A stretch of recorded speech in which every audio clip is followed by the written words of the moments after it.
Is the time, and joining me on the DryZone.com newsmaker line, Delmarva's basement waterproofing crawl space and foundation specialist is Delaware GOP U.S. Senate candidate Lauren Witzke. And Lauren, I appreciate you joining me this morning. I'm sure you've had a lot of requests from the weekend of news, so I do appreciate you spending some time.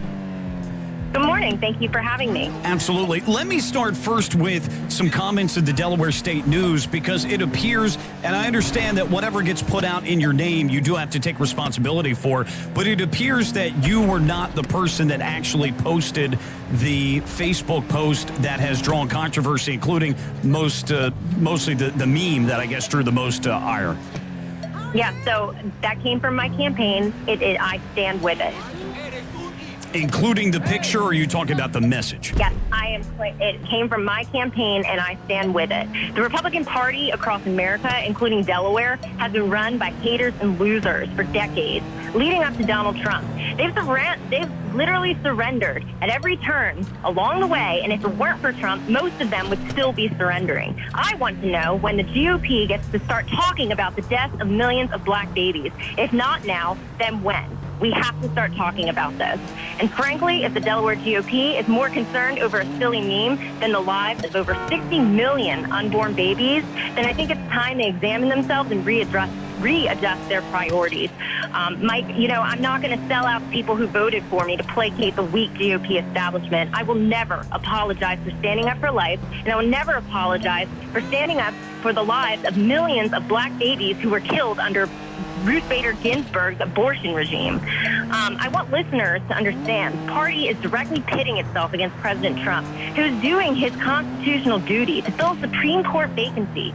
And they're standing together with the most vile far-left creatures that America has to offer. That's an embarrassment to the good people of Delaware who have held their nose all these years and voted Republican. Tim DiMartino also, he ought to be ashamed of himself. And I'm still waiting for him to man up, call me, and concede, because he lost fair and square. Well, he called the program earlier, Lauren, and he did say that while you beat him, he did not endorse you because he was concerned something like this would happen, and that you don't go from the past that you've had to the U.S. Senate just like that. That was essentially what he had to say. Yeah, well, like I said, I'm still waiting for him to man up, call me, and concede, because I beat him. And he lost just like every other race he's lost. I'll never stop fighting to end abortion, Mike. And by the way, Ruth Bader Ginsburg, her philosophy comes straight from the racist pit of hell. Yet many here in Delaware are demanding we worship her career, and, I refuse to do that. I refuse to protect her murderous institution. Not to mention it was extremely racist. She wanted less black babies. That's literally what she is. That is literally what she said. Not to mention she's a constitutional villain.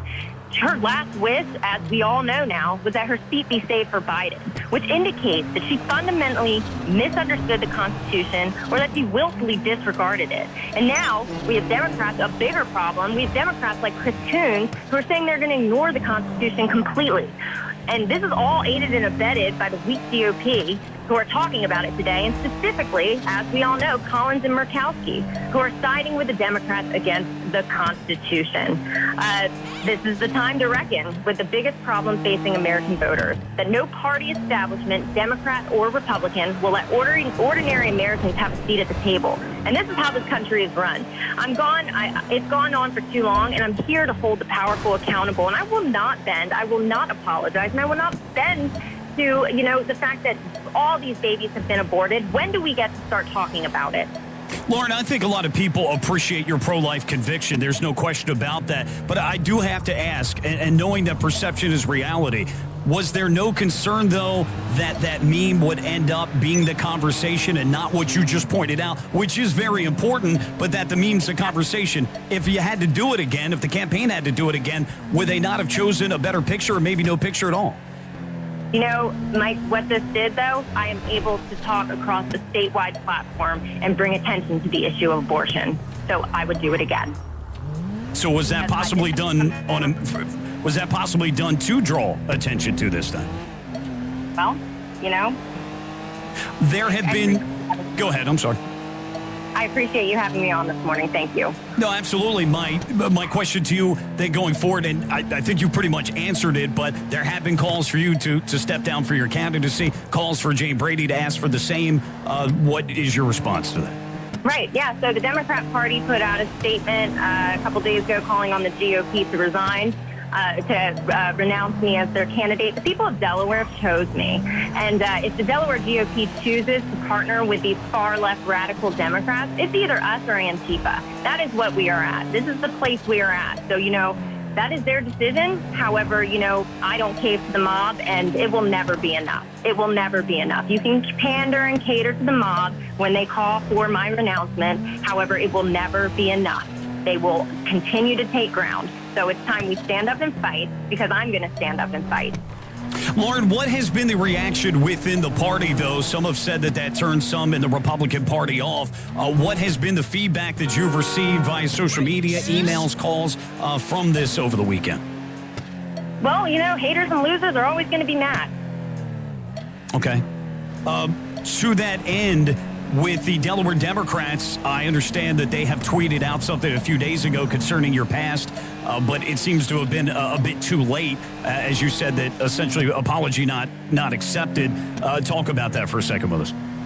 Yeah, so the Delaware Democrats, what has happened is, they're the party of criminal justice reform and second chances. However, they have created a far-left liberal mob that they can't control, and they realize that they cannot control them. And now, they called for them to stop, the Democrats to please stop posting my mugshot. It's completely destroying their narrative. They're absolutely terrified. They are terrified of my story. They're terrified of the solutions that I bring to the table because, we have parents, Democrat parents whose children are addicted to heroin, and they're watching the far left media or the far left mob just completely bash me for my history when their children are addicted to drugs, when they have the same pictures of their own children. So the Democrat Party has completely lost control of this radical leftist mob, and they are panicking now. And it's great to see. Love to see it, Mike. Lauren, I appreciate your time this morning. Again, I'm sure you've gotten a lot of requests, so I appreciate that and going on the record.